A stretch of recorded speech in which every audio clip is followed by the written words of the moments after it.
Okay, let's begin.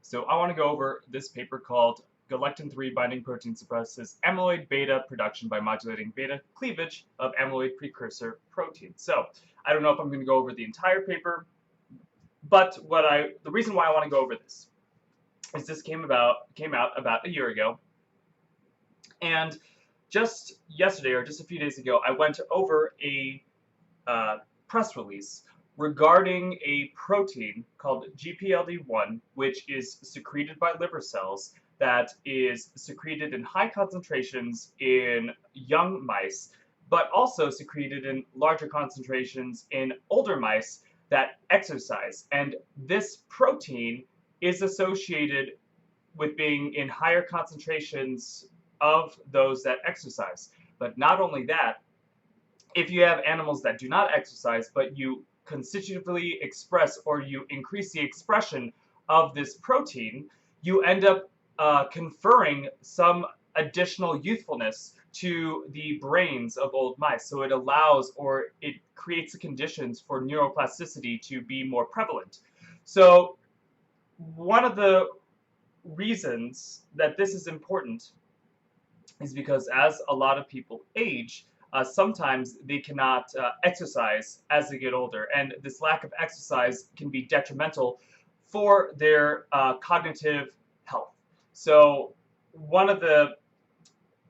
this was very recent though, and there wasn't a proposed mechanism that I could see within that press release, granted in the entire paper, that they might have actually had a more written out possible mechanistic explanation, and I'm supposed to read that paper eventually. However, I want to bring my attention to this paper called Galectin-3 binding protein suppresses amyloid beta production by modulating the beta cleavage of amyloid precursor proteins. So these amyloid precursor proteins get turned into amyloid plaques following certain cleavage, and if they are in improper concentrations or if they misfold, these amyloid precursor proteins can turn into amyloid beta plaques, which are associated with Alzheimer's. So I will look this up real quick so that we have an idea of what is going on. So, come on. So here is the structure of the APP, or the amyloid precursor protein. It is an integral membrane protein. So an integral membrane protein will go, or is within the cell membrane, right?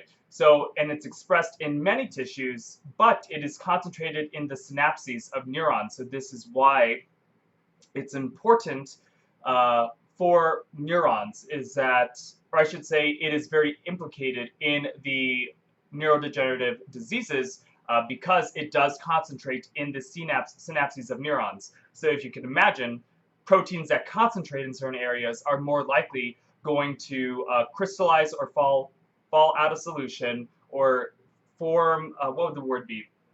Basically cluster too much together, which could cause them to precipitate and cause damage. So anyways, its primary function is not known. So that's the DOA, but though it has been implicated as a regulator of synapse formation. So synapse formation. So this might actually be an interesting rabbit hole to go down to. So anyways, neuroplasticity, antimicrobial activity, and iron export, these all might be regulated by APP in some way.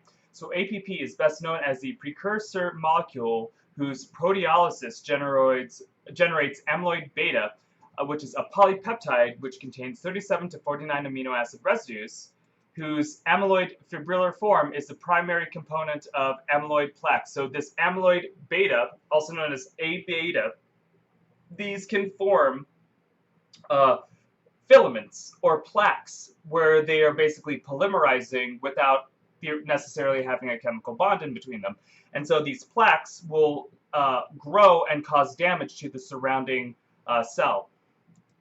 So, and this is found in the brains of Alzheimer's disease patients. So let's see. I'll probably read through the rest of this Wikipedia article later, but just so you know, that's what an amyloid precursor protein is. So, and here we're talking about the amyloid beta production.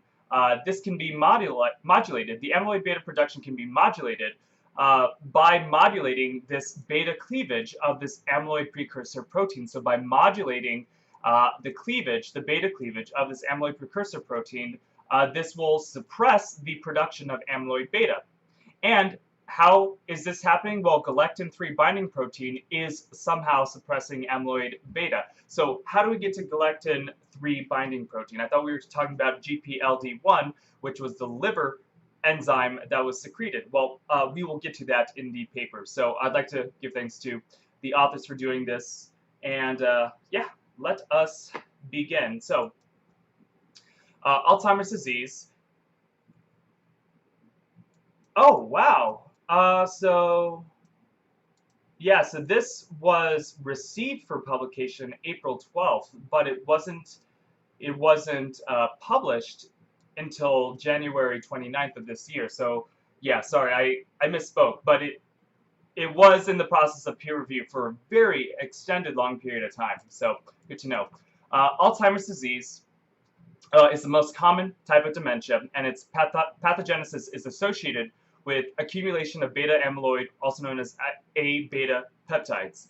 A-beta is produced from amyloid precursor protein, also known as APP, that is sequentially cleaved by beta and gamma secretases, and don't worry too much about these yet. So these are just proteases that are cleaving based on, certain characteristics. Anyways, therefore, APP processing has been a target in treatment of Alzheimer's disease patients. In therapeutic strategies for managing Alzheimer's disease. However, no effective treatment of Alzheimer's disease patients is currently available.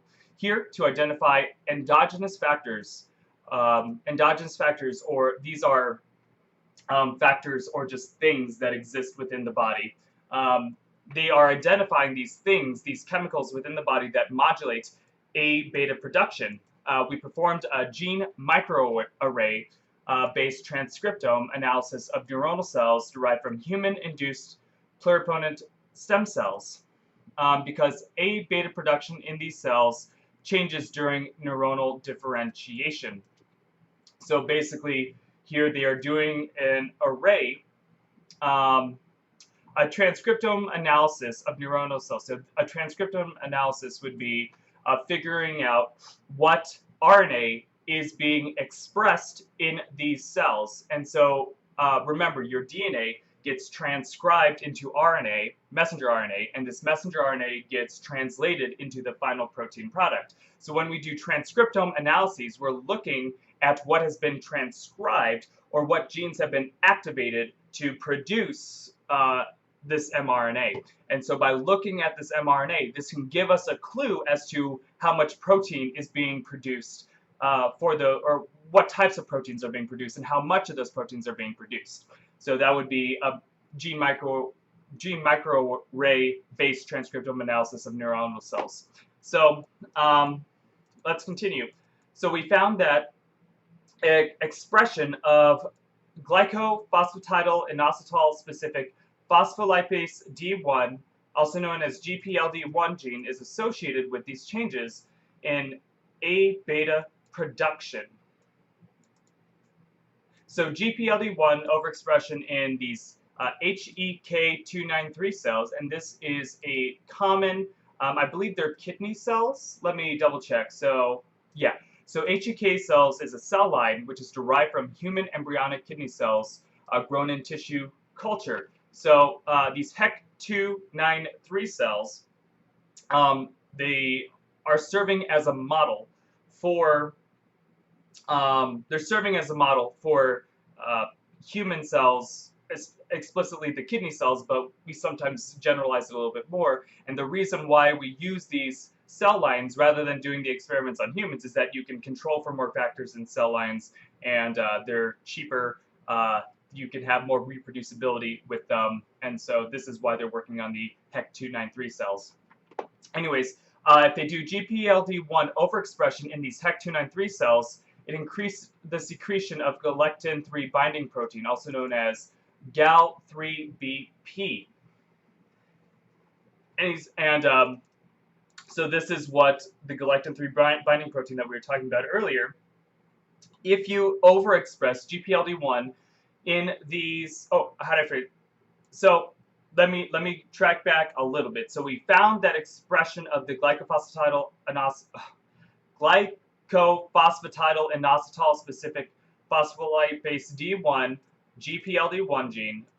This is associated with changes in amyloid beta production. So they discovered through the transcriptome analysis that this is a protein that is, its expression is associated with amyloid beta production.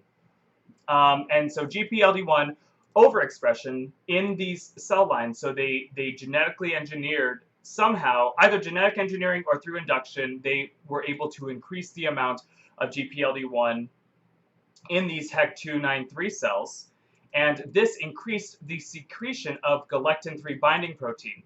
Okay, so they were able to run it, basically probably proteomics. They figured out that this was increased, and so there was probably a bunch of other things that increased, but then they probably screened out the ones that probably weren't important. Anyways, this Gal3BP suppresses amyloid beta production in an Alzheimer model, which are the neuroglioma H4 cells. So these would be a type of, what's it called? This would be a type of cancer that is a cancer that was probably derived from a brain cancer, and we are using this as a model for Alzheimer's because whatever genes are activated or deactivated in the cell line culture, they frequently will form these amyloid beta plaques. So let me see if there is a Wikipedia page for it. No, I don't think there will be. So just know that this is a cancer cell line, but it's a cancer cell line that appears to have similar characteristics to Alzheimer's disease, or neurons in people with Alzheimer's disease. So mechanistically, Gal3BP suppresses the amyloid beta production by directly interacting with the amyloid precursor protein. So this Gal3BP will interact directly with this amyloid beta production, or amyloid precursor protein, which results in changing the levels of amyloid beta. And by changing the levels of amyloid beta, we would presume that that is going to have an effect on neurodegenerative diseases. So let's continue. Mechanistically, this Gal3BP suppresses the amyloid beta production by directly interacting with APP and thereby inhibiting APP processing by beta-secretase. So beta-secretase would be the protease that comes in and breaks this amyloid precursor protein into the amyloid beta pieces. But if this galectin-3 binding protein is interacting with the amyloid precursor protein first, then it will be inhibited. It might not be able to do it as efficiently. Anyways, furthermore, we show that cells take up extracellularly added Gal3BP via endocytosis. So endocytosis is when the cell is consuming something from the outside and putting it on its inside. And that Gal3BP is localized in proximity to APP in the endosomes where amyloidogenic APP processing takes place. So this is remarkable. So it's not just the expression of the Gal3P, it's not just the expression of the Gal3P that is interesting, but if you put Gal3P into the solution that these cells or these neural cells are growing in, then they will endocytose, or they will take up these proteins and incorporate them and localize them close to the amyloid processing protein. So this would tell us that not only are these Gal3BP proteins effective at inhibiting the protease, but that they are being co-localized with APP through some mechanism to help aid in that, what would the word be, interaction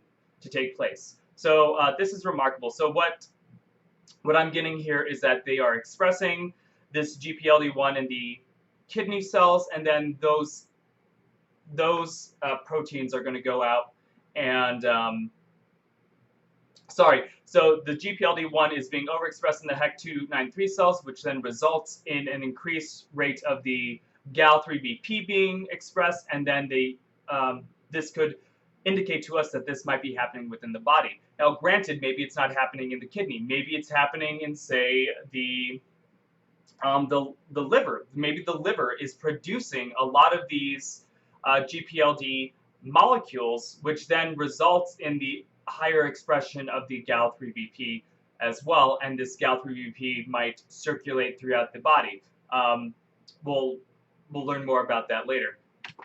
So taken together, our results indicate that Gal3BP might be a suitable target for Alzheimer's disease modifying drugs and future therapeutic strategies for manipulating Alzheimer's disease. So if you want, you can leave now, but I'm going to go over the rest of the paper, and it might get a little technical from here on out. So let's begin. So Alzheimer's disease is a progressive neurodegenerative disease with dementia and is characterized by the presence of amyloid plaques and neurofibrillary tangles. So let us look up what a neurofibrillary tangle is. So these are aggregates of hyperphosphorylated tau protein, so don't worry too much about that. But these are most commonly known as the primary marker of Alzheimer's disease. And the presence is also found in numerous other diseases, such as tauopathies. Little is known about their exact relationship to different pathologies. So, tau is the protein that is a part of the microtubules. So here we have an example of the microtubules, and these stretch across the neuron, right? And so these tau proteins will polymerize, and I use polymerize in the most liberal sense. They will associate together into these, I'll call it polymers, even though they're not covalently bonded together, but they will form these sheets, or these, what would you call them? Straws, I guess would be the best way to describe them. It forms these straws or cylinders with holes in the middle that will span across the neuron. Now, granted, this isn't the only function that these microtubules have. They also will serve functions in moving stuff around in a lot of other cells in the body, but at least in the neurons, this is one of their most primary functions. Anyways, we can have tangled, when the microtubules are disintegrating, you could have these subunits falling apart, and then you could have tangled clumps of these tau proteins.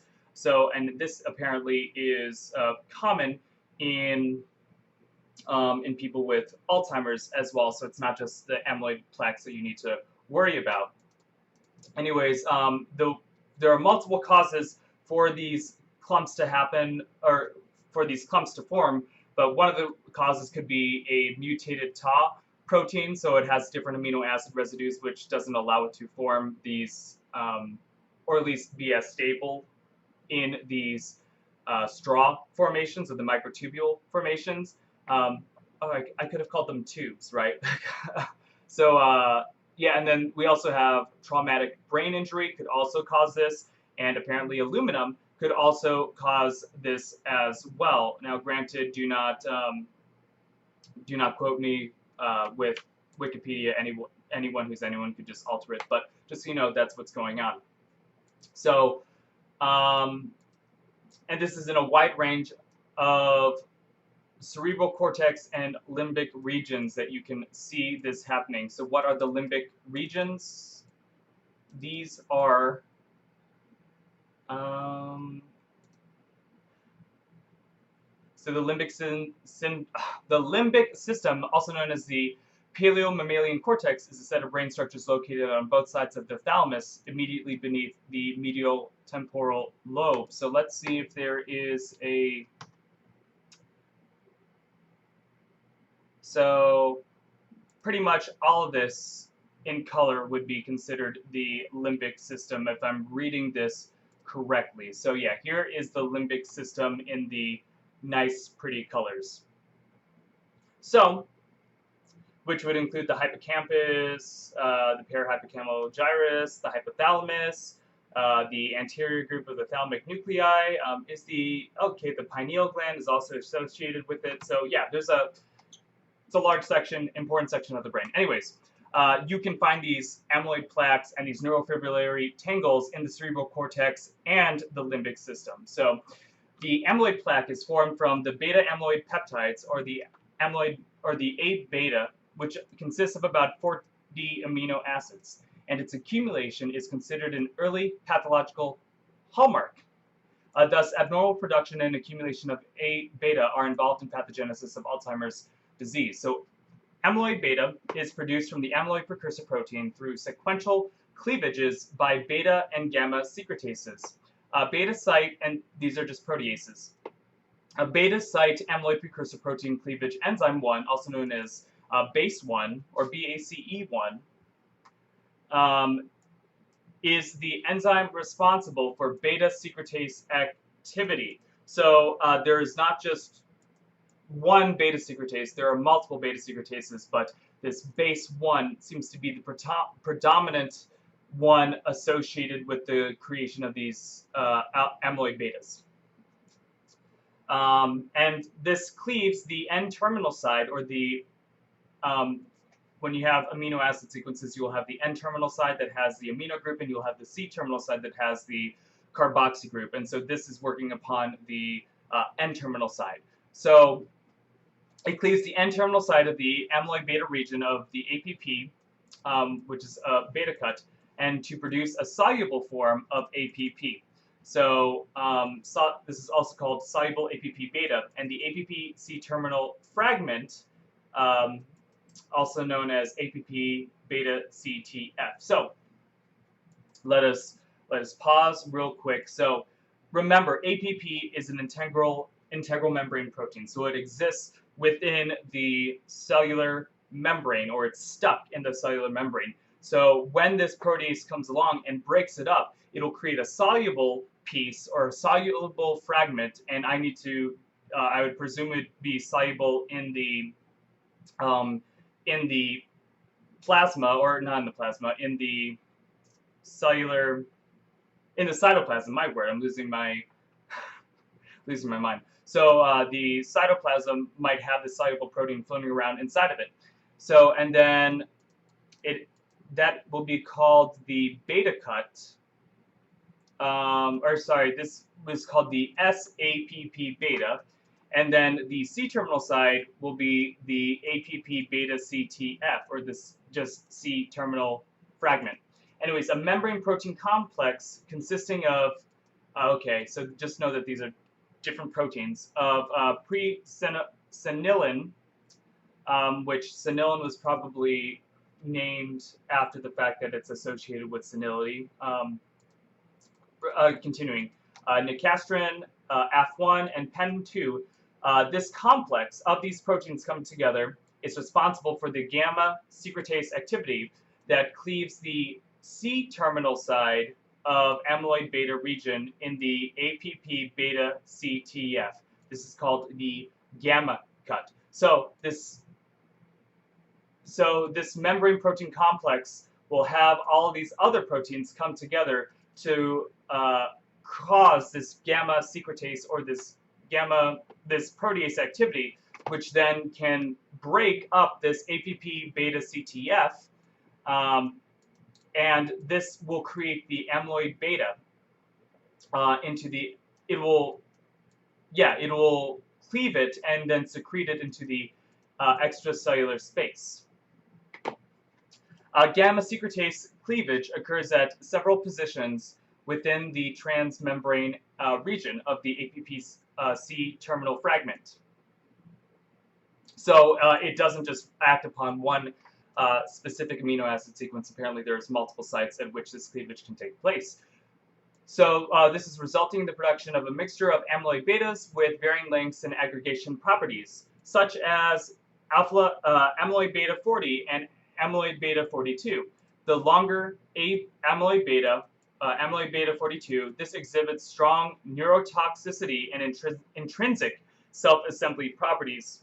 So amyloid beta 42 appears to be very cytotoxic, or very able to kill the cells especially the neurons, right? Because the neurons are the ones that are close to this area.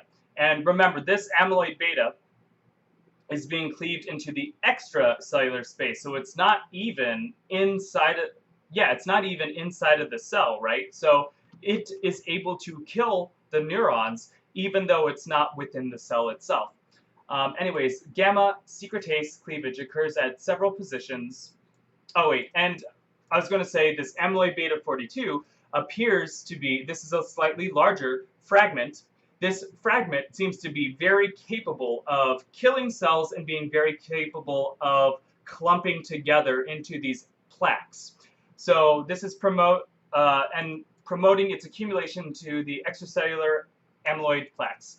So there is also an alternative processing of APP, which is the cleavage by an alpha secretase, resulting in the production of smaller C-terminal fragments, P3. So rather, remember here with the beta secretase that is acting upon APP, this is forming the soluble form of APP, but is also forming these APP C-terminal fragment, also known as APP beta CTF, right? Rather than forming APP beta CTF, they are forming these P3s instead when you have the alpha secretase. So a large part of the N-terminal portion of APP is shed from the cell membrane after alpha cleavage, and the fragment is called SAPP alpha. So remember, here we had, let's see, SAPP beta. This is the soluble form that's getting cleaved off. Rather than cleaving data, rather than creating that, they're creating this SAPP alpha. So APP is shuttled to the plasma membrane from the trans-Golgi network, processed first by alpha secretase and then by gamma secretase for the non-amyloidogenic pathway. So rather than being amyloidogenic, or rather than generating these amyloid plaques, this is the non-amyloidogenic pathway, which would be the result of this alpha cleavage rather than the beta cleavage.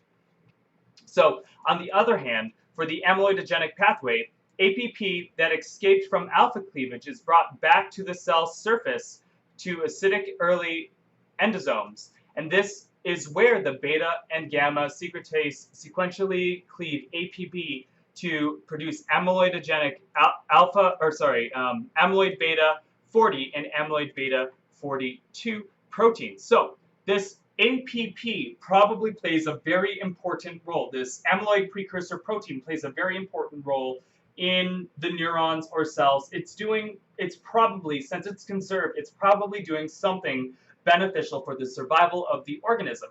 But if too much of it is cleaved through the beta pathway, then it can form these amyloid beta 40 and the amyloid beta 42 peptides, which can then form these plaques in the extracellular matrix. However, if it goes through the alpha, if it's cleaved by the alpha secretase, which is a different protease, then it will not be amyloidogenic. It will not produce these amyloid plaques. It has a completely different pathway that it goes down.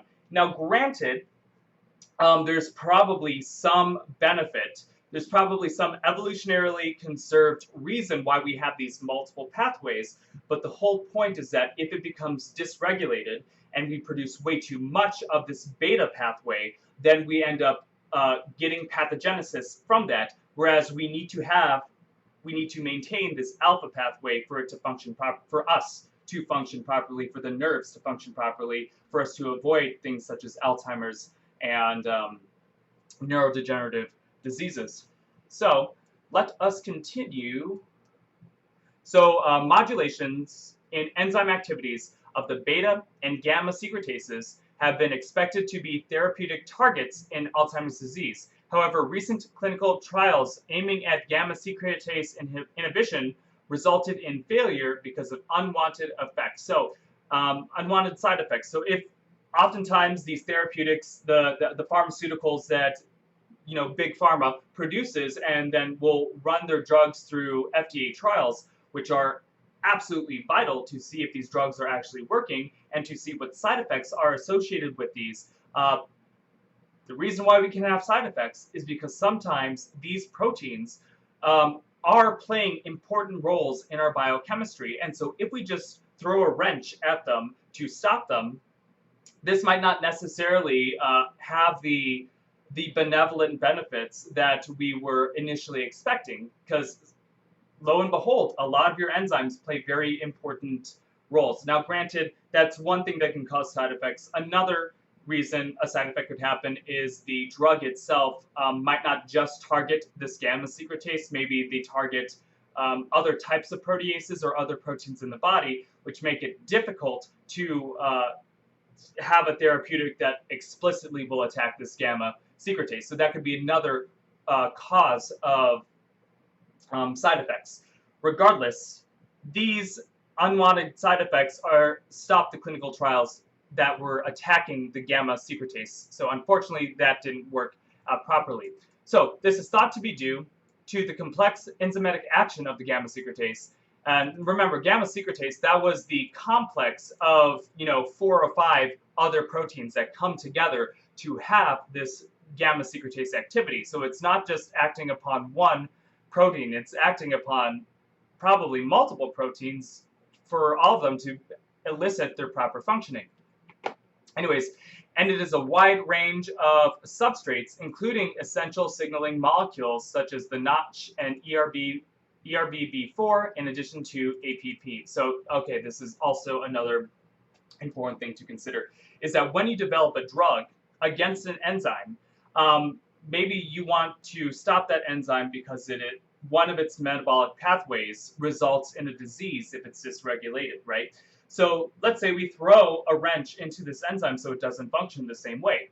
But what we need to consider is that sometimes the enzymes do not just have one metabolic pathway that they work on. Sometimes these enzymes and these enzyme complexes will have multiple substrates, or they will have multiple targets. And because they have multiple targets, then if you throw a wrench at it, trying to stop one of those pathways, you could be screwing up some of the other pathways or some of the other chemicals that this complex will work on. So this is, the more complicated a system is, the more difficult it is to have a targeted treatment against that enzyme. Just because you're not affecting just one metabolic pathway, you're affecting multiple metabolic pathways, or signaling pathways, I should say. So, continuing, beta secretase inhibitors have been considered more promising drugs in Alzheimer's disease than for the gamma secretase, because the phenotype of the base-1 knockout mice is less pronounced than those in the mice with knocked out components of the gamma secretase complex. So remember, base-1, this is the beta secretase. Remember, there are multiple beta secretases. Base-1 is the secretase that is associated with the amyloid precursor protein, or APP, to produce the beta, basically the beta fragments, right?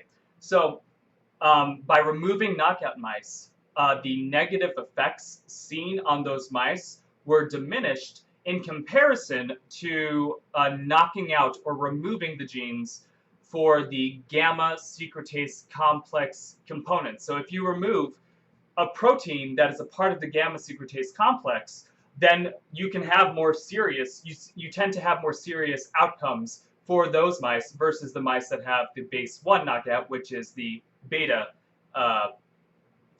which is the beta secretase. So, however, beta secretase also has various endogenous substrates. So here we go again, like not all enzymes work upon one pathway. A lot of them will work on multiple pathways. So beta secretase also has various endogenous substrates such as NGR1, JAG1-2, SEZ6, SEZ6L, and this is involved in the processing of these proteins for their maturation and activation. So if we target beta secretase to try to prevent these amyloid plaques from forming, well, shoot, you are going to also affect your NGR1, your JAG1-2, your SEZ6, SEZ6L levels. or their processing into their final mature forms. And unfortunately, by doing that, you might have very unintended side effects.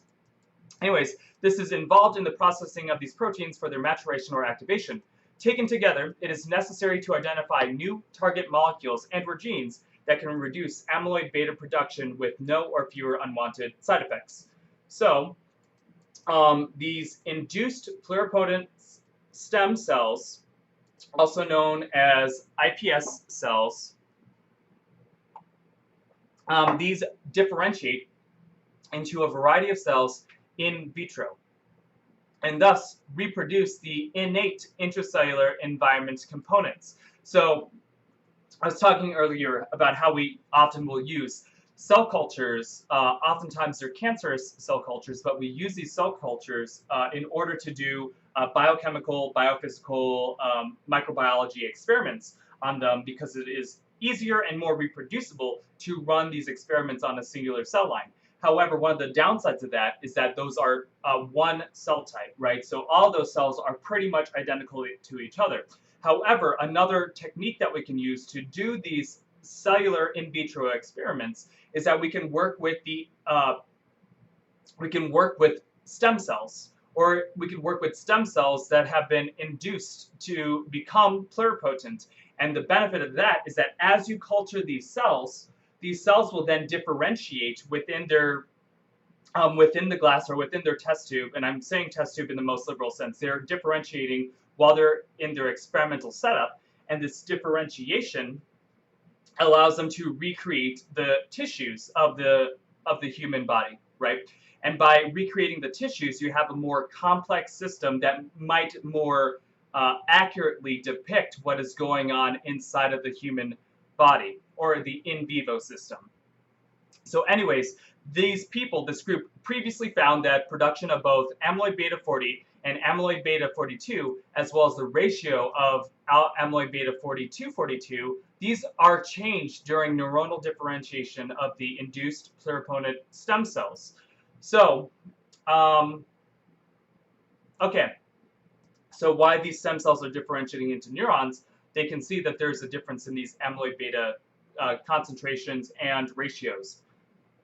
Anyways, these findings strongly suggest the possibility that there are some factors that regulate beta and or gamma cleavage of the APP. And in this study, we searched for such factors that could be a therapeutic target in Alzheimer's disease. So this is the reason why this theoretically could have a better effect is that, how to phrase this? So when the pharmaceutical company is coming in and trying to develop these random chemicals, or screen for these random chemicals to figure out what works and what doesn't work, this could have a lot of unintended side effects. However, if we can learn the mechanism by which these enzymes are being regulated, then rather than screwing up the enzyme, we could then figure out a way to regulate the enzyme using the hormones or the peptides or the signaling, the factors.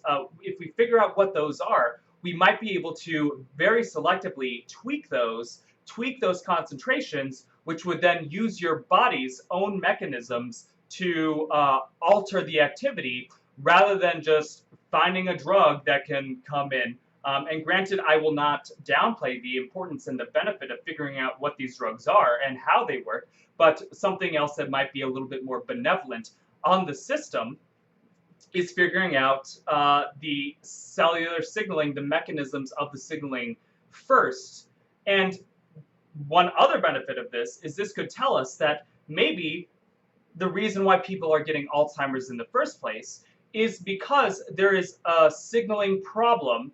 And if we can identify what that signaling problem is, well, then you can tweak that back to being a healthy signaling system, and then you could end up healing the people from their diseases, possibly, right? So that's assuming that that is the reason why they are getting Alzheimer's disease in the first place. So I'll continue. So the identification of GPLD1 as a candidate gene that modulates amyloid beta production. So we previously reported that neuronal cells that are differentiated in the human induced pluripotent stem cells. And you know what? I'm going to look up. Let's get up a Wikipedia page of what induced pluripotent stem cells are, so that we just have a better understanding. So these IPSs, these are a type of stem cell that can be generated directly from a somatic cell. So what is a somatic cell? A somatic cell is just a normal cell within your body that isn't a germ cell. And does it?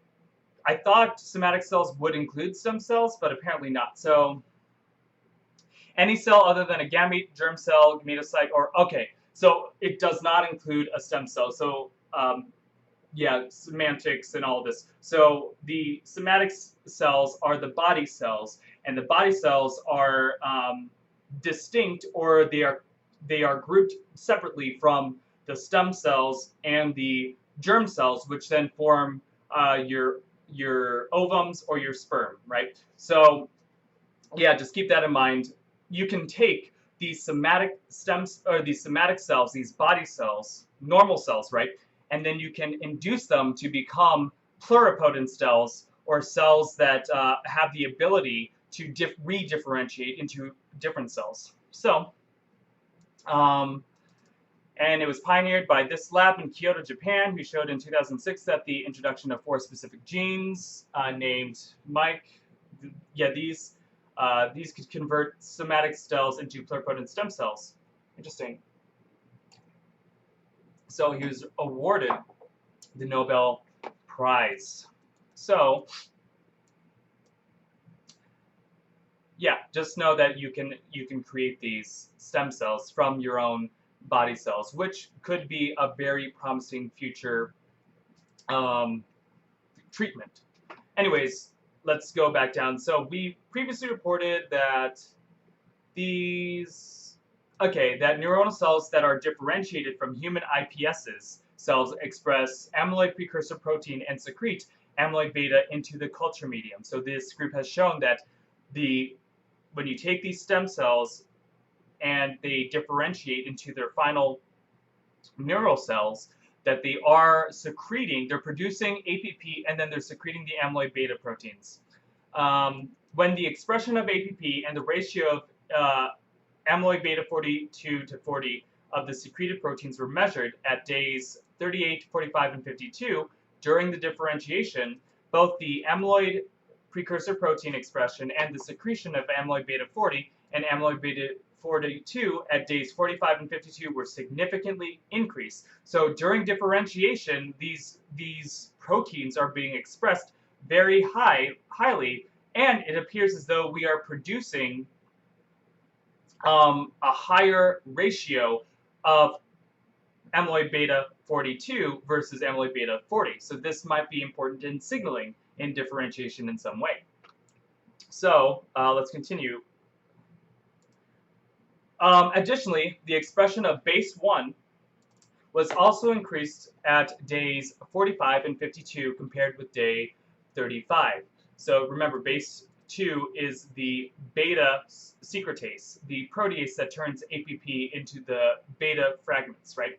So interestingly, the ratio of amyloid-β 42 to 40 was dramatically reduced at days 45 and 52 compared with that at day 38. Okay, I apologize, I accidentally mixed it up. So they're producing more, I should say the ratio of 42 to 40 is a lot less. So there's more 40 to 42. Okay, so don't worry too much about that mistake. Just know that the ratios are changing significantly. It is statistically significant, at least the ratio change that is taking place. So we hypothesized that transcriptional changes during the differentiation into neuronal cells may affect amyloid precursor protein production and or processing independently of increased base 1 expression.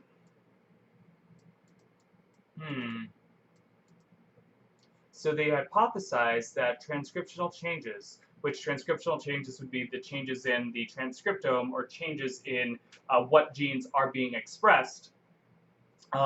So during the differentiation into neuronal cells, this may affect APP production and or processing independently of increased base 1 expression. So to test this hypothesis, we performed a microarray analysis using 3 independent neuronal cell cultures that were differentiated from each of the 3 human induced pluripotent stem cells, namely 21B7, 253G4, and AD4F1. So they had 9 cell lines in total. So the total RNA was prepared at 3 different time points, days 38, 45, and 52, and subjected to FX metric gene chip human exon 1 ST array.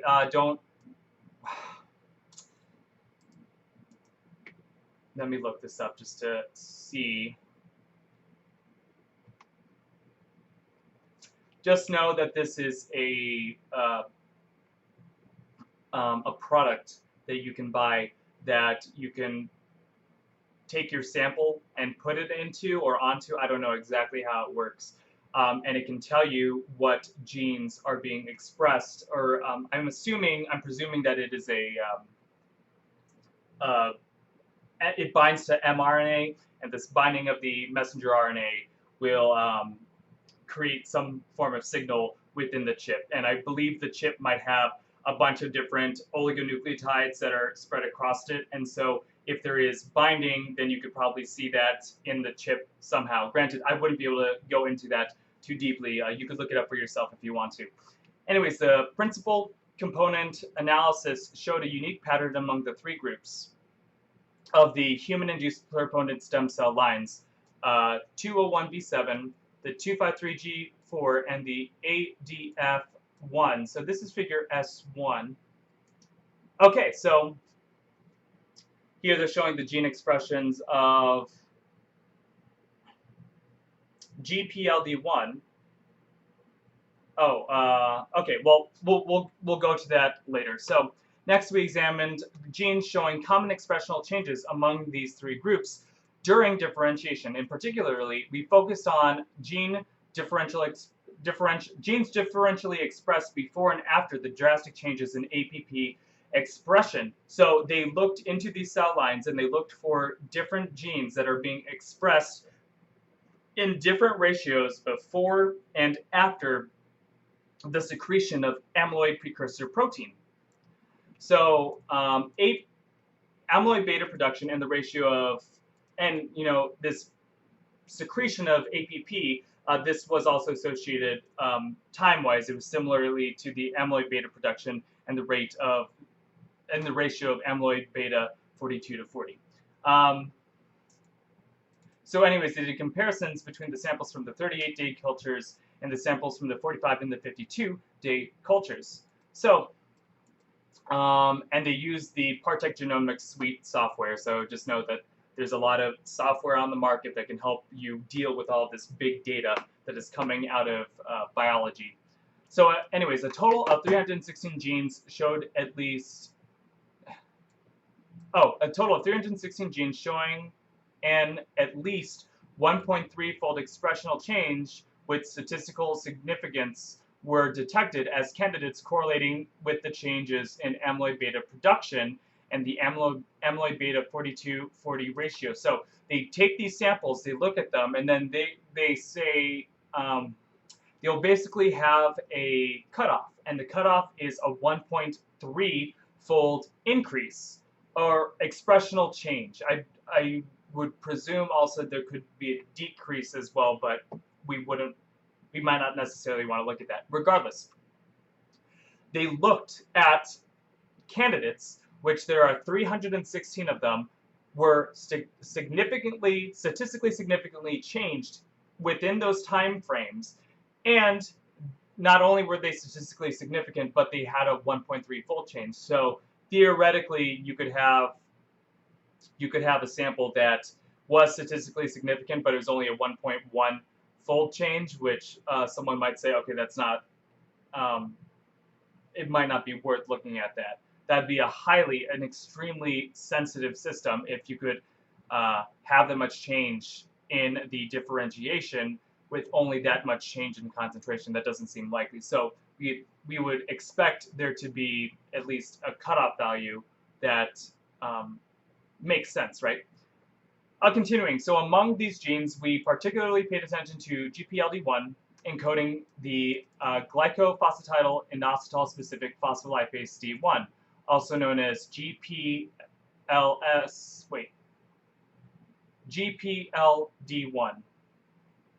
Yeah, I will have to, I keep on forgetting the, oh yeah, GPLD1.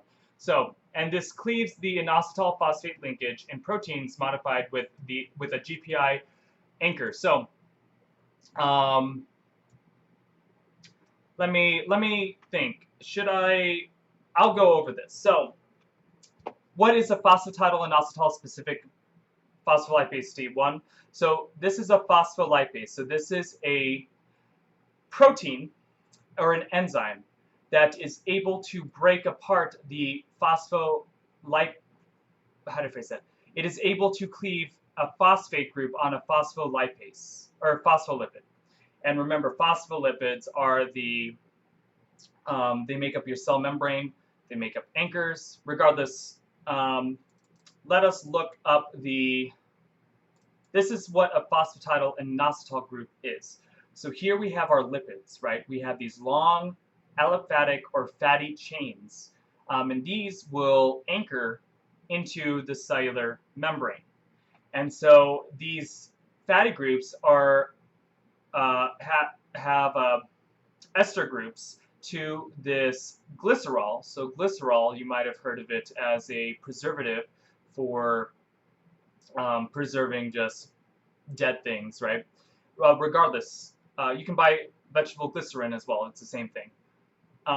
Regardless, this is a organic molecule that has 3 alcohol groups on it. And so 2 of these alcohol groups form the ester bond with these fatty acids. And then the 3rd alcohol group will then form this bond with phosphate. And then this phosphate will form a bond with one of the alcohol groups on inositol. And inositol is, it looks like a sugar, but it's not quite a sugar. It's just a polyol, or a molecule that has a lot of different alcohol groups on it, and it forms this nice ring. So the benefit of this is that this inositol can have many different things can chemically react with it, and you could form many different chemicals from it. Regardless, I'm digressing a little bit. Just know that this is what a phosphatidylinositol group is, and that this will frequently have glycans or it can have sugars that will be covalently linked to this inositol group. And so this is called a GPI anchor. It is a glycosylated sugar, carbohydrates. This will be a glycosylated phosphatidylinositol group, a GPI, and it's an anchor because this lipid portion is an anchor. It will go into the cell membrane, or it associates with the cell membrane and will hold whatever is bound to it there. So these GPI anchors, the glycan that is on it will frequently be bound to a protein, and it'll be bound through ethanolamine in some way. You don't need to worry too much about that. But it'll bind to it'll be covalently linked somehow to the C-terminal region, the carboxy terminal region of a protein, right? So this would be a way to anchor a protein to the cellular membrane by attaching it to this phosphatidylinositol or GPI group. So, but this GPLD, this is a glycophosphatidylinositol specific phospholipase. So lipase, this is going to break up that molecule. So this GPLD1 is an enzyme that can destroy or create a cleavage in this molecule, which then releases the protein from it. Okay, that makes sense. So, anyways, this cleaves the inositol phosphate linkage. And so here's inositol, here's phosphate. This GPLD1 will come in and break this linkage, which then will separate this phosphatidyl diacylglycerol phosphate group. This will remain with the cell membrane, while this inositol group with all of the glycans in the protein will then be released from that. So anyways, this cleaves the inositol phosphate linkage in proteins modified with a GPI anchor. Just know that that's what it does. And because amyloid beta is produced from, oops, oh no. Let's go back.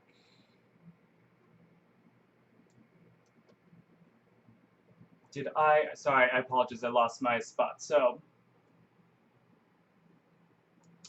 because amyloid beta is produced from amyloid precursor protein in lipid rafts, so lipid rafts are sections of the cell membrane that have a bunch of proteins that are clustering together. So also known as, let's just look it up on Wikipedia so that you have an image.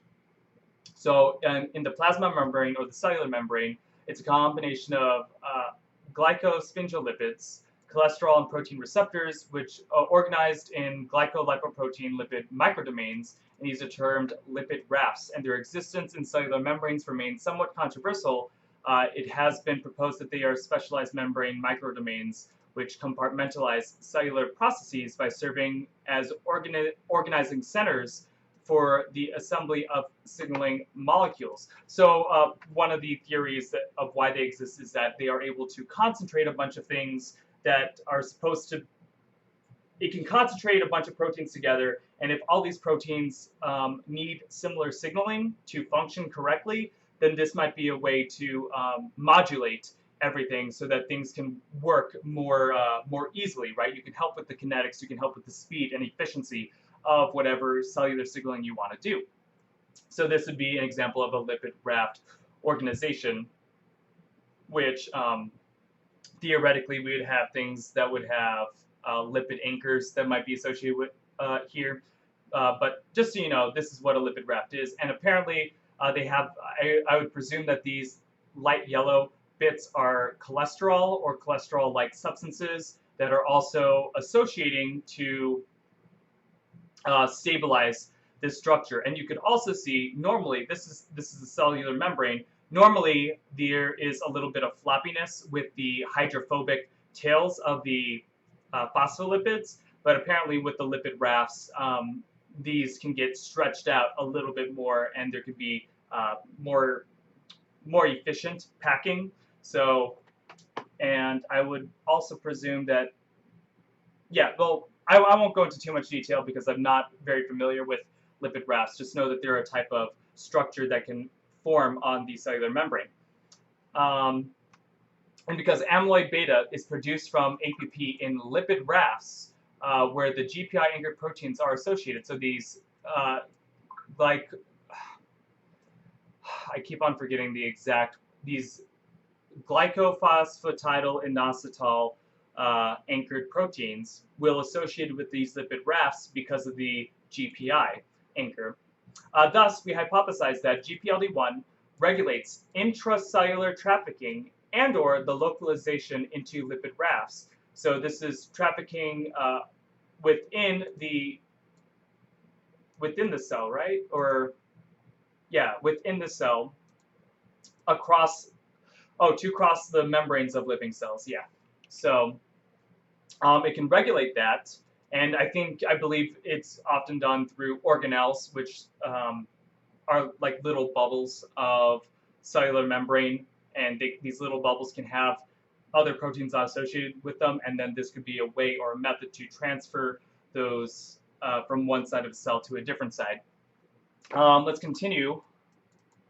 So they hypothesize that GPLD1 regulates intracellular trafficking and/or the localization into the lipid rafts of the GPI-anchored proteins, and these changes may affect amyloid or APP processing, or alternatively, the GPLD1 can cleave the GPI-anchored proteins, and the resulting products may also regulate amyloid beta production or accumulation in an autocrine or a paracrine matter. So autocrine would be the signals will act upon the same cell, or paracrine would mean that the signals that are produced will secrete to the neighboring cells and then cause signaling changes there. So these people are hypothesizing that GPLD1 is playing a role in that in some way.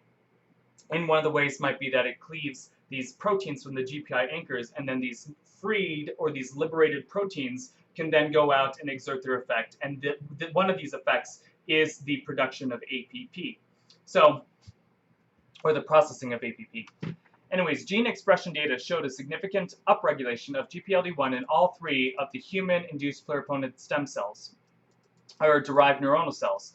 Thus, we examined whether overexpression or knockdown of GPLD1 affects amyloid-β production in the human neuroglioma H4 cell that stably express APP with the Swedish mutation, which is H4APPSW. And what is the Swedish mutation?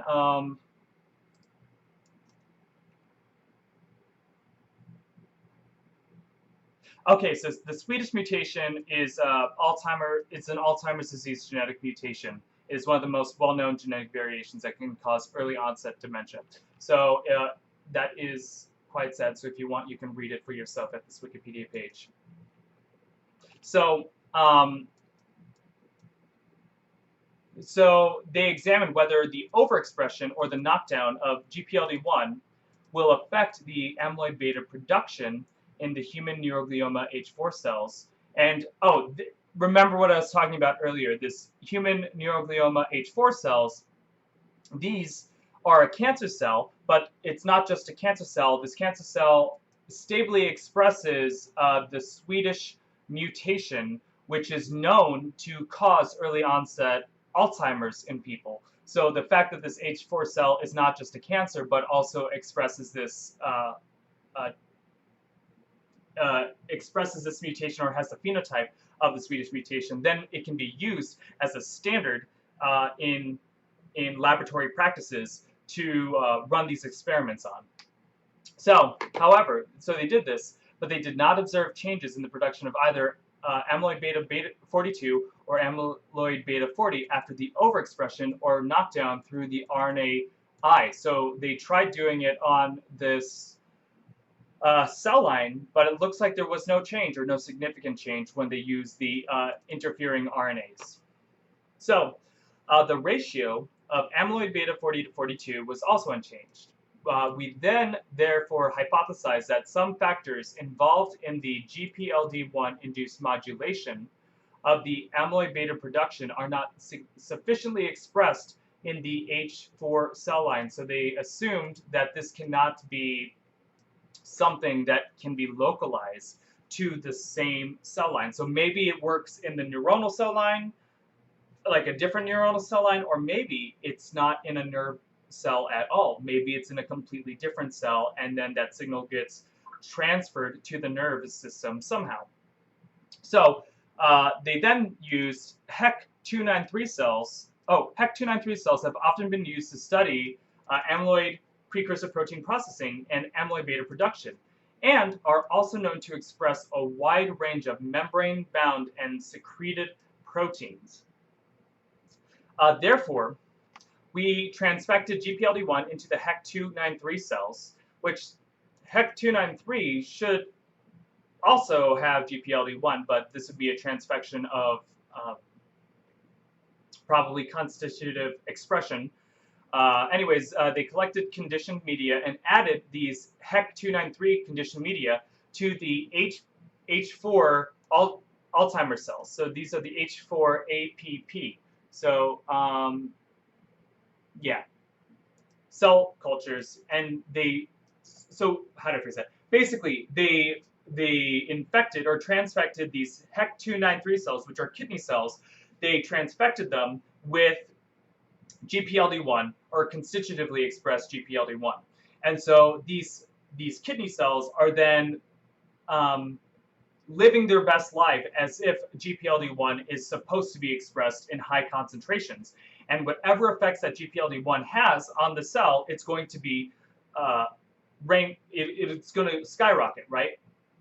So these HEC293, these kidney cells, if they are creating membrane proteins, if they are secreting these proteins into the environment, and if these proteins are associated with, if their processing is associated with high GPLD1 expression, you will see that, versus the neuron cells that are very specialized, right? So neuron cells are really specialized. They do not produce as many of the proteins that the other cells within the body would normally produce. They don't multiply a lot. They have a very, very, very specific function, and they do not differentiate much more after the fact. So, and they also can't multiply very easily. So they have a very limited set of proteins, and so just giving GPLD1 to the neuron cells would probably mean whatever metabolic pathway they were hoping, there was a large likelihood that it would not be found within the neuron cell.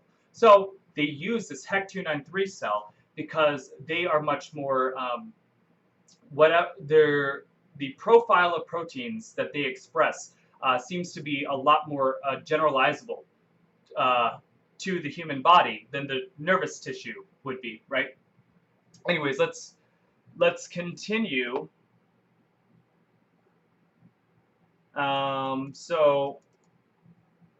And then they did this with the HEC293 cells, and then they took the medium, they took the extracellular medium from this, which would contain the secreted proteins or pieces of the cells that were left on the outside.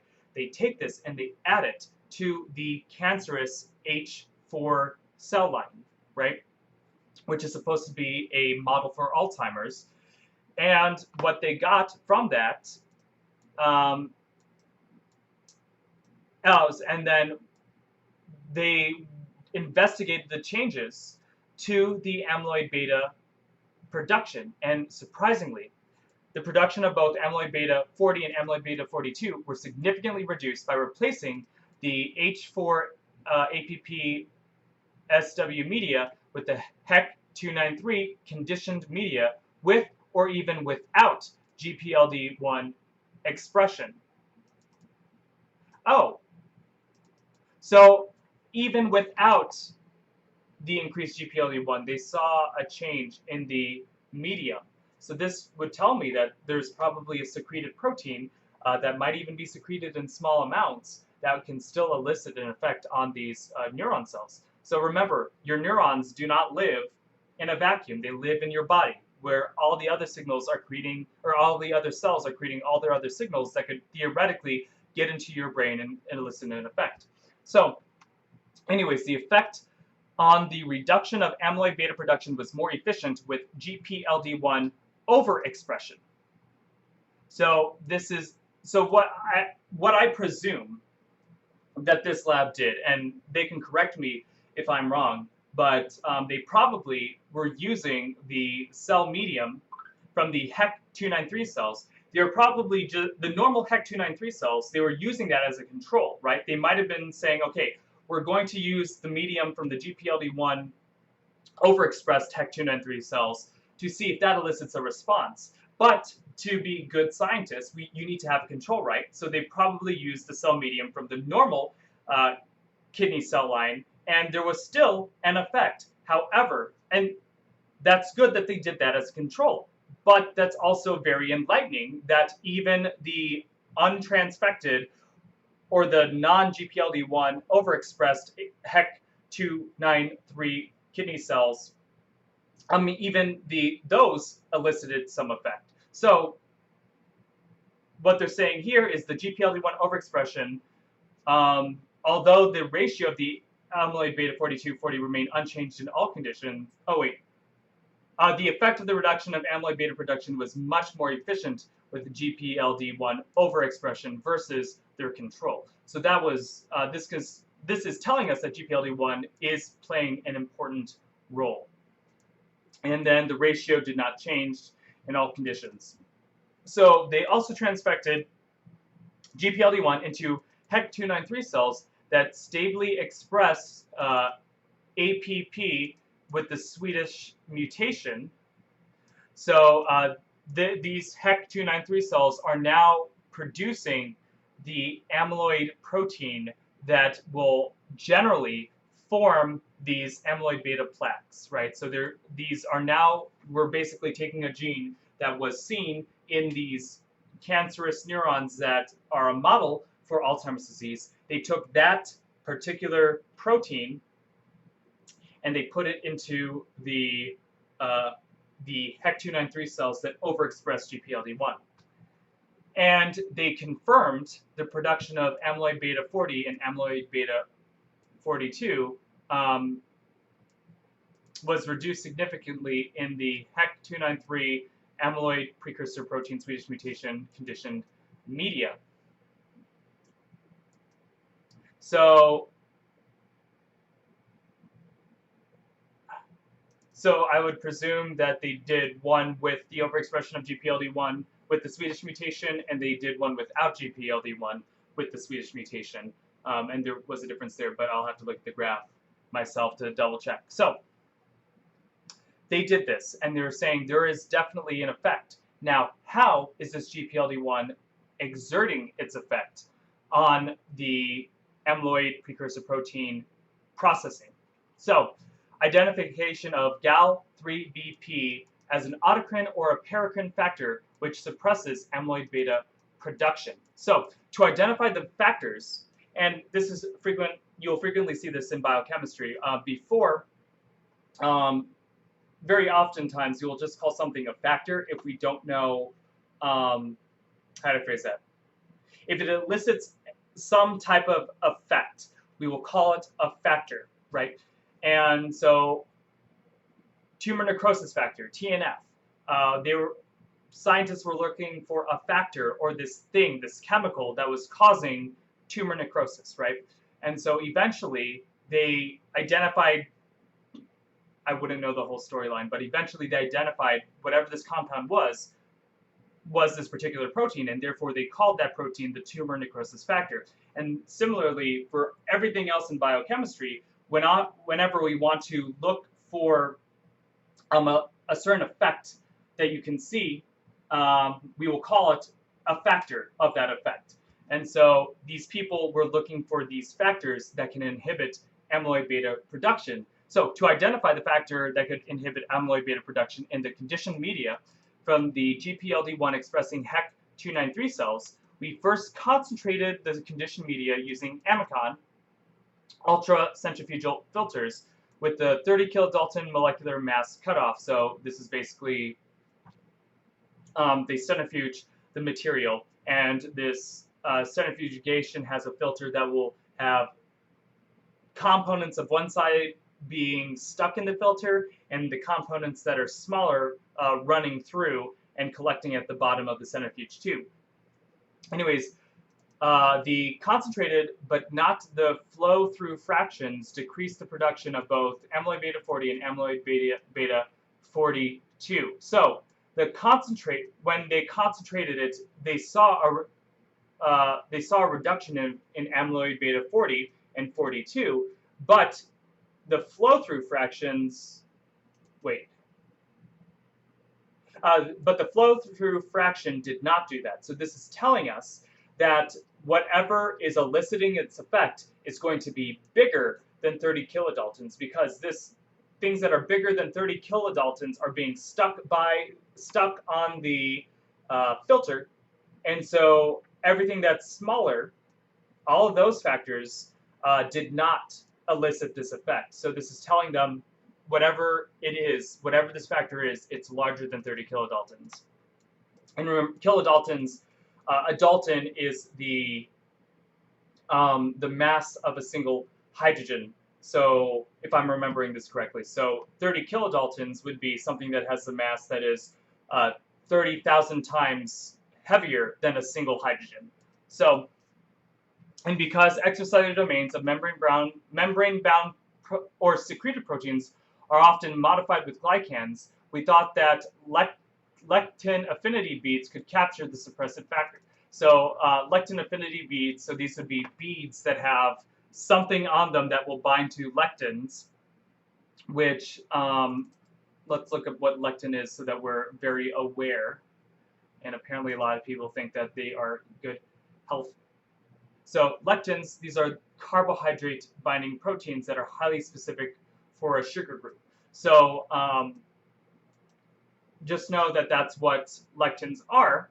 So these affinity beads would probably have certain carbohydrates on them that the lectins would bind to. So as you run your sample through these, as you run your sample across these beads, it's going to bind these lectins. And so hopefully, theoretically, one of these lectins might have the growth factor, or might have the factor that they're looking for in them, or the suppressive factors. And remember, there could have been multiple things that are secreted that have this factor in it, right? So we would want to when you say a factor, it might not necessarily mean one thing. There could be a million different factors that all have the same effect. And so here they're saying suppressive factors to be precise as to what this could or could not be. Anyways, we therefore applied the concentrated fractions to several beads conjugated to lectins, namely the wheat germ agglutinin, also known as WGA, Wisteria floribunda agglutinin, concavalin A, erythina, this, and this. So to examine whether any of them can capture the suppressive factors. So I might have mixed this up then. So they are putting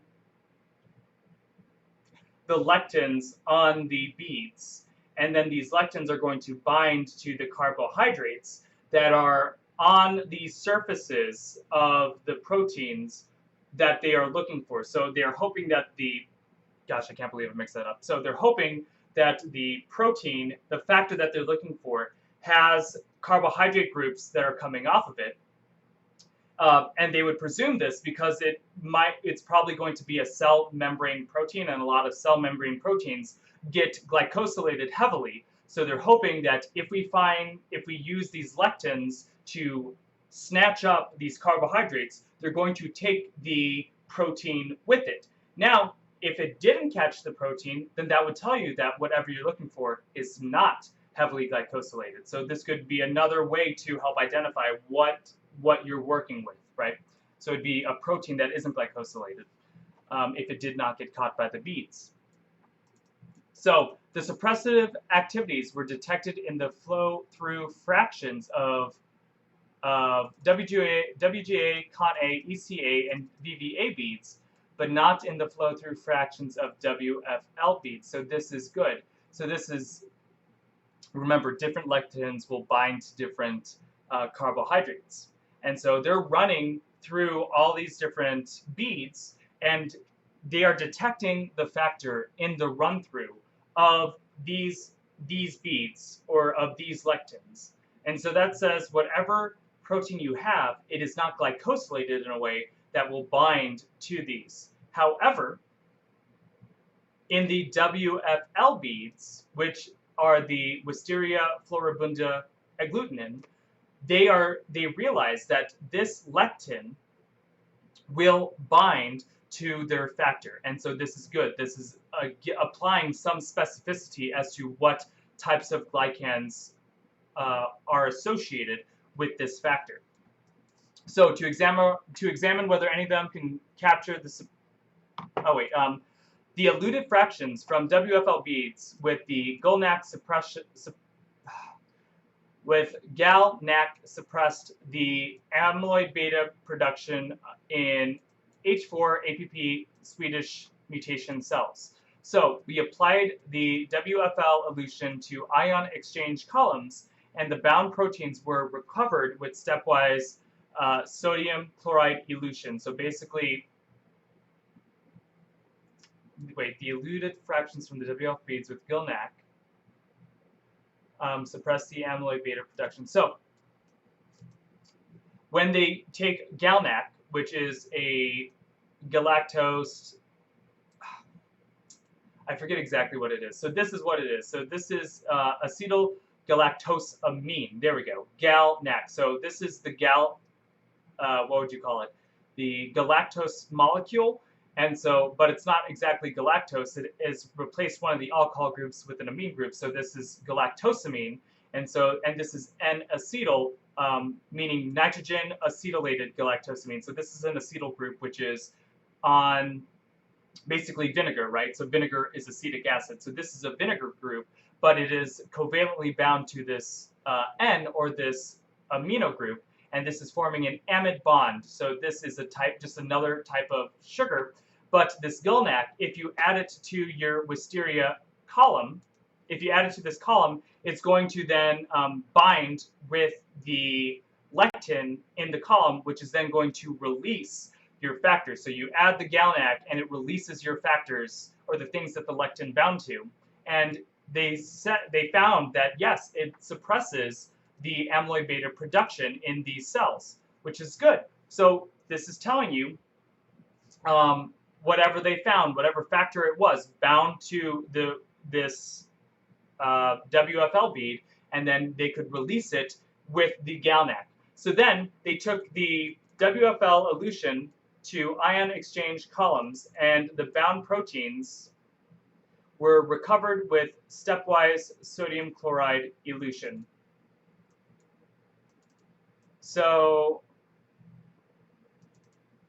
I'm getting a little confused here because they applied the WFL elution to ion exchange columns, and the bound proteins were recovered with stepwise salt elution, and the fractions eluted with half molar sodium chloride exhibited suppressive activities.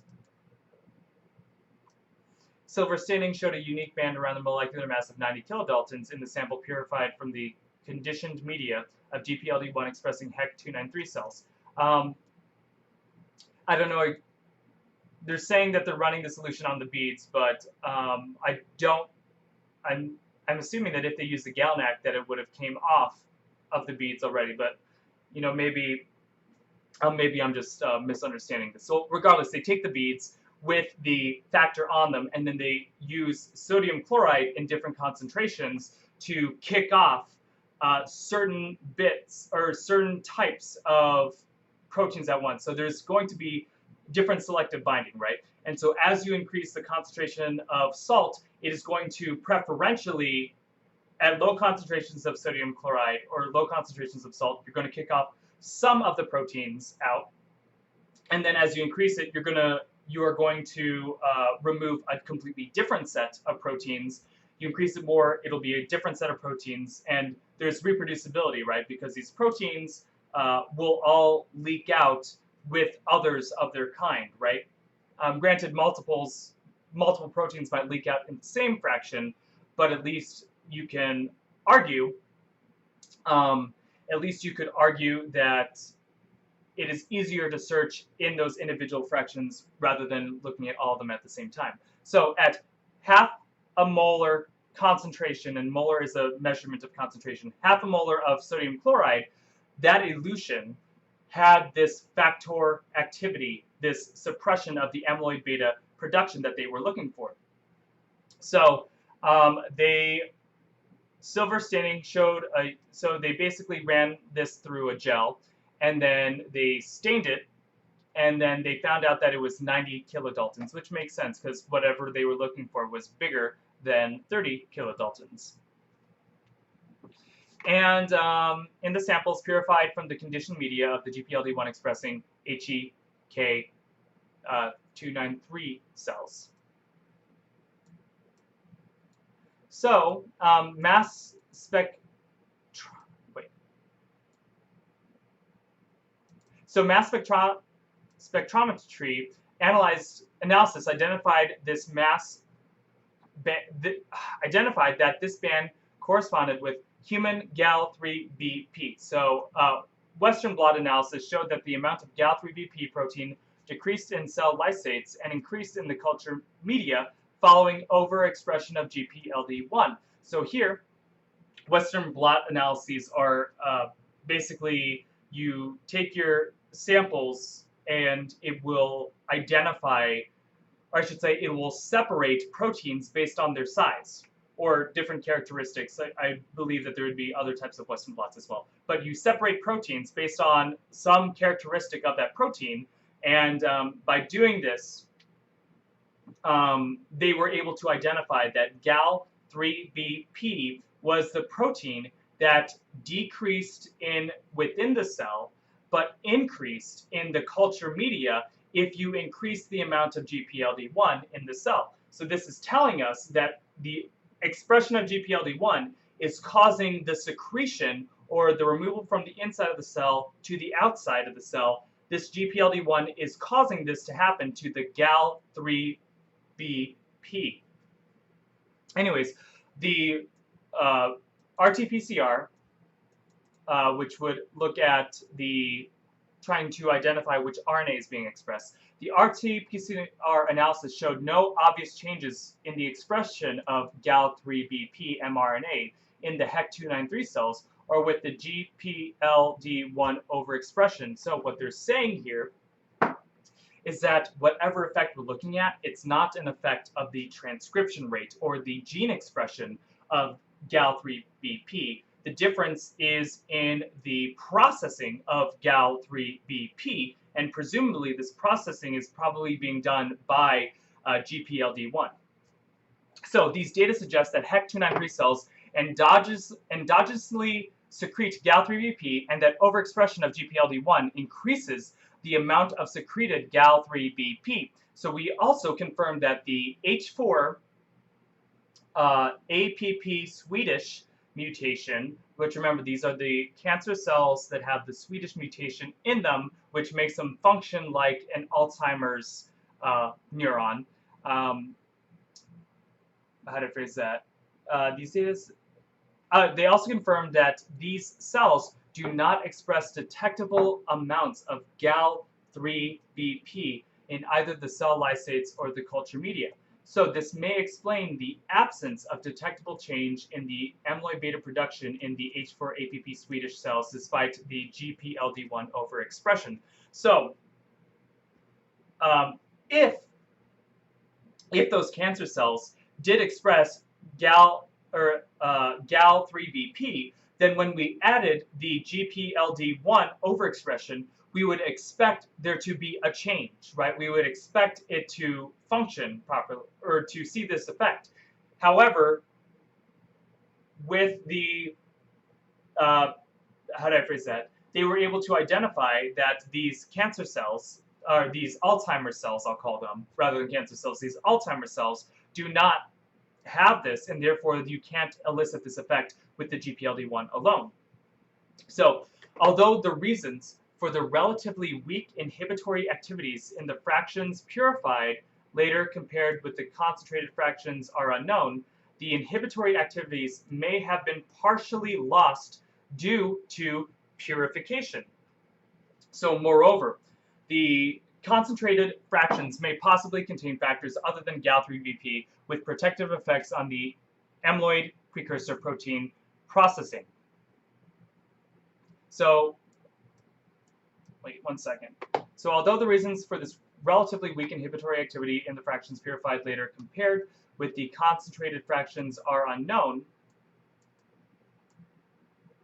the inhibitory activities may have been partially lost due to purification.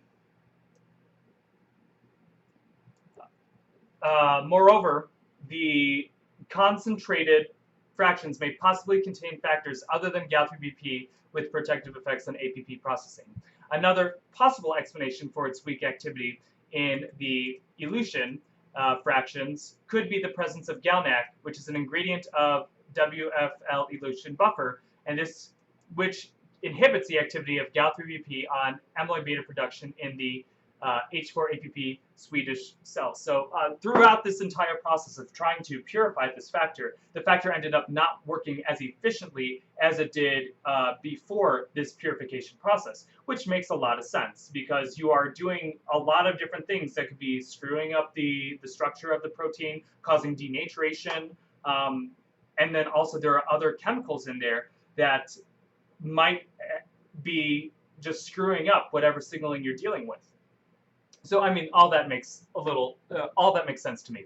So, to confirm whether Gal-3BP possesses the suppressive activity of amyloid beta production, we first transfected the Gal-3BP cDNA, which circular DNA is complementary DNA. Okay. So they transfected the Gal-3BP cDNA in the H4-APP Swedish cells, and then the overexpression of Gal-3BP inhibited the production of both amyloid-β 40 and amyloid-β 42. So overexpression of just this other protein, not the GPLD1, just this has shown inhibition of the production of both amyloid-β 40 and amyloid-β 42 in these Alzheimer's cells. So next we knocked down the Gal-3BP in the HEC293 cells with interference RNA and added these conditioned media to the H4-APP Swedish cell culture. So remember, when they originally took the cell medium from the HEC cells, both with high and normal expression of GPLD1, this had a suppressive effect of amyloid-β 40 and 42 production on the Alzheimer's cells, right? So, but let's say we add an interfering RNA into these HEC cells, then hopefully or theoretically, we are going to be expressing less of this Gal-3BP in that cell medium, right? And if we have less in that medium, hopefully we'd have less of an effect when we transfer that medium to the neuron or the Alzheimer's cell line. So figure 4b shows that knockdown of endogenous Gal-3BP in the HEC293 cells increased the production of both amyloid-β 40 and amyloid-β 42, which is indicating that the suppressive activity of amyloid-β production was attenuated, or lowered. The suppressive effect was lowered if you lower the amount or the expression of Gal-3BP in the kidney cells. So, furthermore, when Gal-3BP was knocked down in HEC293 cells, overexpression of GPLD1 had no effect on amyloid-β production. So, yeah, if we get rid of the Gal-3BP in the HEC293 cells, the GPLD1 is not doing anything. So this is indicating to us that the pathway, the signaling pathway by which GPLD1 is working is primarily fostered through Gal-3BP. So this isn't proof positive. This isn't steadfast that there aren't other proteins that are playing a role, but this is saying that this is playing the predominant role in this. So this is suggesting that Gal-3BP acts as a downstream factor of GPLD1. And finally, the addition of the recombinant Gal-3BP protein into H4-APP Swedish cell culture media decreased the production of both amyloid-β 40 and amyloid-β 42. So because recombinant Gal-3BP preparations contain other contaminating proteins, we also use commercially available Gal-3BP purified from mouse myeloma cell line. The commercially available Gal-3BP also exhibited a similar inhibitory activity on amyloid-β production without changing cell viability. So yeah, this is good. So we also tested the effects of Gal-3BP on amyloid-β production in H4 cells that stably express WT or wild-type APP. So these are the H4-APP wild-type. So this is the neuronal cell line that is a cancer, but it is not the Alzheimer's standard, right? So this is wild-type. It does not have that Swedish mutation in it. The results showed that around 30% suppression of both amyloid-β 40 and amyloid-β 42, the suppressive activity of the amyloid-β production by the Gal-3BP was also observed in the human neuroblastoma SHSY5Y cells. So these data indicate that Gal-3BP can modulate amyloid-β production through autocrine or paracrine-like actions. So this Gal3BP is being secreted into the environment and then eliciting its effects on the neighboring cells. So, and I definitely have some words to talk about this regarding this other paper that I did a few days ago. So the transmembrane protein BASE1. Here's the proposed mechanism of the Gal3BP-induced suppression of amyloid-β production. So the transmembrane protease BASE1 cleaves APP and produces a soluble extracellular fragment called the SAPP-beta and APP-beta C-terminal fragment, or APP-beta CTF. So these are the two fragments, and which in turn, this APP-beta CTF in turn is processed by gamma secretase, which was that large complex of other proteins that come together to have this gamma secretase activity.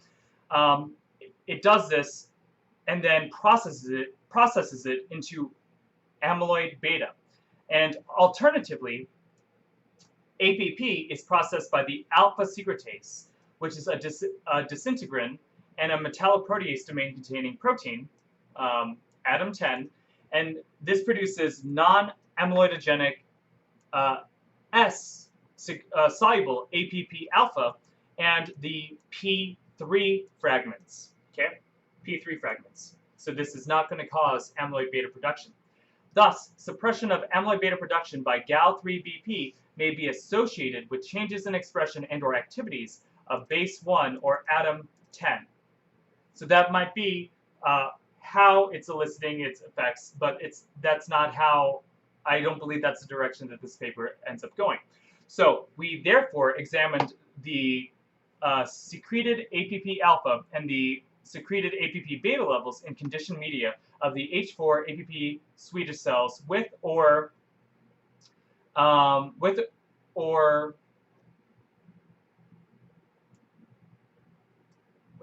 without the additional commercially available Gal3BP. So the Western blotting and the ELISA, which is and ELISA showed that the secretion of secreted APP beta was reduced in the presence of Gal3BP, whereas secreted APP alpha levels were not changed. So that's interesting. So it is eliciting no effect on the secreted APP alpha, but it is eliciting effect on the secreted APP beta. Interesting. So in addition, the amount of intracellular beta CTF or C-terminal fragment was significantly reduced after treatment with commercially available Gal3BP. So this Gal3BP is reducing the soluble APP beta, and it's reducing the beta CTF, which, remember, these are both the two fragments from the original APP. Those both are being reduced, but the soluble APP alpha is not being reduced. So that is very interesting. So ELISA indicated no obvious intracellular accumulation of amyloid beta after the Gal3BP treatments. The expression levels of BASE1 and atom 10 were not altered by the addition of Gal3BP. So it's not through the expression of the enzyme itself that is causing the differences that we are seeing. So these data indicate that Gal3BP affects the amyloidogenic APP processing pathway, possibly through inhibition of BASE1 activity. So rather than influencing BASE1 or atom 10 expression and production from the DNA, instead of doing that, it might theoretically be interacting or stopping BASE1 from working in the first place. So thus, we tested whether Gal3BP modulates the enzyme activity of BASE1. BASE1 activity was measured in the presence of the purified recombinant Gal3BP fractions in vitro, and the results demonstrated inhibitory effects on Gal3BP on BASE1 activity. So this is an experiment. We run kinetic experiments to see how well an enzyme works normally. And then we can increase the concentrations of something that we believe is an inhibitor. And when we do this, we can see either a decrease or an increase or no change of the enzymatic activity. And here they're saying there is a decrease. Therefore, there is direct inhibition. So, and the direct inhibition of base 1 is going to make it so that our APP molecule does not get broken up into the beta fragments. So a similar inhibitory effect on base 1 activity was observed with the commercially available Gal-3BP. So a possible mechanism for the inhibition of base 1 activity by Gal-3BP could be direct interaction. However, thus far, we could not detect any direct interaction between them.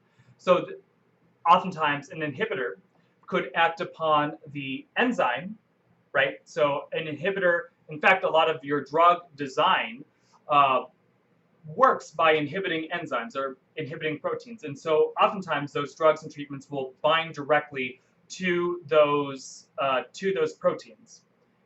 But you don't need to just bind the protein. You could also bind, you don't need to just bind the enzyme. You could also bind the substrate. And in this case, the substrate is APP. So it is possible that Gal-3BP is not binding with the protein base 1. It could be binding with the APP directly, and that could be another way to cause inhibition. So,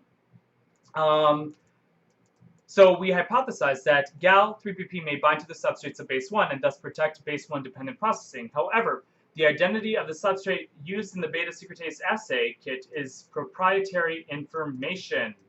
So they couldn't figure that out. Thus, we performed an in vitro base 1 assay using immunoprecipitated APP proteins as the substrate. As shown in this, the amount of full-length immunoprecipitated APP proteins decreased in the presence of base 1, and the addition of the commercially available Gal-3BP prevented such decrease. According to the production of APP beta CTF was suppressed in the presence of Gal-3BP. So they basically could say, yes, by adding this, the amount of the immunoprecipitated APP proteins decreased in the presence of base 1, and the addition of the Gal-3BP prevented the decrease. So you basically, how do I phrase that? Immunoprecipitation, it's when you use antibodies in some way to get the protein of interest out of solution. Now granted, when they add base, let's say they add APP and they're using antibodies to take APP out of the solution. Well, if you add the base 1, BACE1, it is breaking up the APPs, and by breaking up the APPs, you actually the antibodies are no longer able to precipitate the APP out of the solution, and so you get less and less precipitate. But if you add this Gal-3BP, it is actually preventing the base 1 from cleaving APP, and so you see more and more of the APP in the solution. So accordingly, the production of the APP beta CTF was suppressed in the presence of Gal-3BP. The aforementioned decreases of the full-length APP protein and the protective effects on the production of APP beta CTF were also observed with base 1 when base 1 inhibitor was used. So there are other inhibitors that you can use, not just the Gal-3BP, to see the effects. Supporting the specificity of Gal-3BP on the inhibition of base 1, subsequently we incubated the immunoprecipitated APP proteins with commercially available Gal-3BP to observe direct protein-protein interactions. The results showed that Gal-3BP bound to immunoprecipitated APP anti-APP antibody protein A beads, but not to the non-immunoglobulin protein A beads. Okay. Let's see. Moreover, here is the part where they're saying this makes sense. The Gal-3BP and the APP were co-immunoprecipitated from the Gal-3BP overexpressing H4-APP Swedish cell line. So the Gal-3BP and the APP were coming out of solution at the same time, this through the same antibody. This is thereby indicating to us that they are interacting with each other as they are being taken out of the solution. So this means that there's some, they're just interacting with each other. So these data suggest an interaction between Gal-3BP and APP, which suppresses base 1 dependent APP processing, and the consequent amyloid beta production, possibly through physical protection of base 1, accessibility of the beta cut site, and detailed interaction sites should be investigated in the future. So here they are. What would the word be? Ensuring they're getting job security right here by saying, oh yeah, more research is needed, right? Anyways, the addition of the commercially available Gal3BP to the H4-APP Swedish culture media did not affect the processing of NRG1, another substrate of base 1. So this was specific to the APP and not to the base 1, because they used a different ligand or a different victim of base 1, and this effect was not seen as well. So these data may suggest selective suppression of APP processing by Gal3BP through direct interaction, which is good, right? If we are developing pharmaceuticals, for instance, we want it to be specific to the exact metabolic or signaling pathway that we are trying to disrupt. We do not want to have a lot of off-target signaling pathways being destroyed. Anyways, finally, we examined whether the extracellularly added Gal3BP can be taken up by the cells. And H4-APP Swedish cells treated with or without the recombinant Gal3BP were immunostained for this protein, and we detected intracellular immunosignals for Gal3BP cells treated with the Gal3BP. So they were able to see the Gal3BP get incorporated into these Alzheimer's cells. And they were able to see it with an antibody that was specific to the Gal3BP. So this is telling us that if this Gal3BP is getting into the extracellular medium, it is finding a way, it is finding a very effective way to get into the cells. So this is telling me explicitly that this Gal3BP protein is able to get into cells with relative ease. And let's be explicit here. This is probably very important in that this might confer the ability to pass through the blood-brain barrier as well. Now, don't quote me on that, but this might be a theoretical mechanism by which it can be easily passed from one side of the blood-brain barrier to another. So yeah, I'm very intrigued with this. So what else? And this also has some possible uses for, say, drug delivery, or yeah, I can definitely see a world where using this structure, if you needed to get things into a cell, this structure might be beneficial at eliciting that endocytosis. So I'm going to, and explicitly endocytosis into neuron cells specifically, this might be very important. So let's continue. So they were merged with the signals for early endosome antigen 1, which is a marker for early endosomes. So, and these intracellular signals for Gal3BP were significantly reduced when the cells were treated with nystatin, which is an endocytosis inhibitor. So they will add nystatin, which prevents endocytosis, and then you cannot see this Gal3BP getting into the cell. So this tells us that the mechanism by which Gal3BP is getting into the cell is through endocytosis, not some other mechanism. So moreover, immunofluorescence analysis showed co-localization of APP with this endosome, with the endosomes in the H4-APP as Swedish cells, and the results of proximity ligation assay, also known as PLA, showed localization of APP with the exogenously added recombinant Gal3BP in close proximity to each other. So this is saying that the APP and the Gal3BP are localizing close together, close to the endosomes. And this could tell us that by concentrating these things together, you are facilitating in the interaction between them.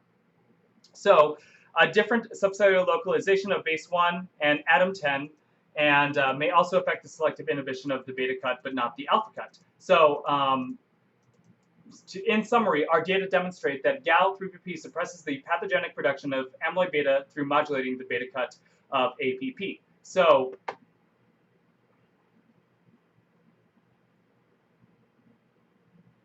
should I go into the discussion? You know what? No, I think I'll discuss myself. So if you want, you can read this. I'll leave a link, or I will leave I'll leave the citation in the description down below if you want to read this paper for yourself. And then I highly recommend that you watch my other video on GPLD1 that was also published not too long ago, but I didn't go over the paper, but I went over a press release about it. But I highly recommend that you watch that video as well. So this is what is going on inside of my head right now, is that we know that GPLD1, this is eliciting effects on amyloid-β 40 and 42 production, which is associated with neurodegenerative disorders, right? Now,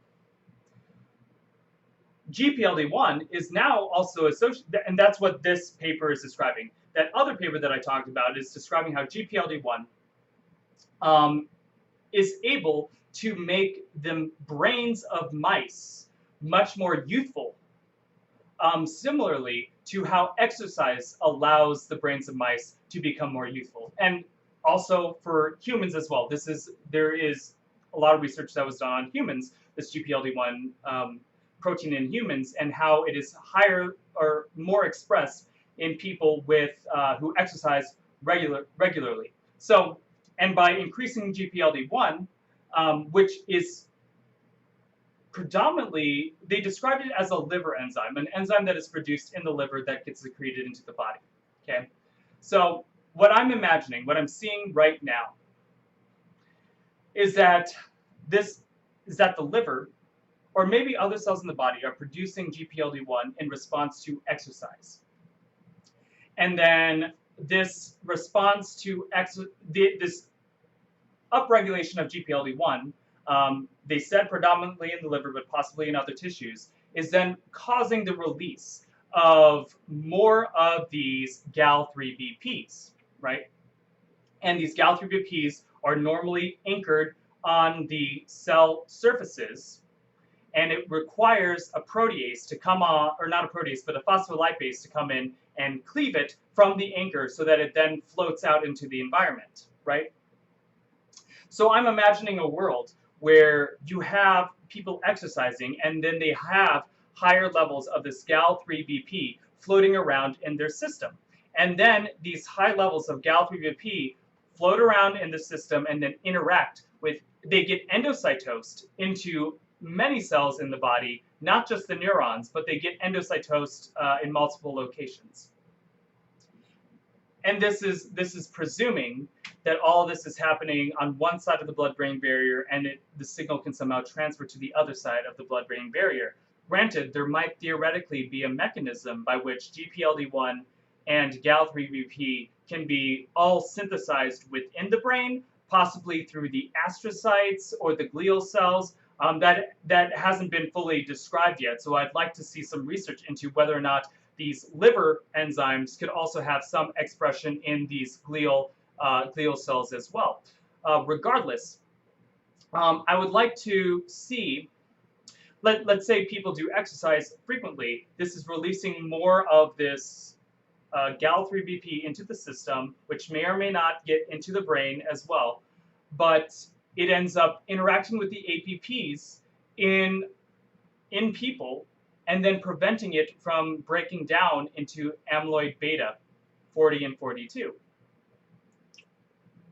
Yeah, so with that, I'm going to leave that at that, because this is probably going to be a very, very, very important target in future longevity research, where finding ways to prevent amyloid-β, which is not just produced in the brain, it's produced in other tissues as well, but finding ways to control that, prevent that from preventing these clusters from forming, these plaques from forming, which these plaques would also cause, might also have some autoimmune responses, because then your body starts producing antibodies against these plaques, presumably, and then that could result in a pro-inflammatory response and then autoimmunity and all that jazz as well. So this might be an explicitly very, very, very important pathway that might have a lot of funding thrown into it in the future. So with that, I think I'm going to head on out because I've been talking for 2 hours, which is not good. Not good for the vocal cords. So thanks for watching, and I highly recommend you read this paper for yourself, even though I went through the entire thing.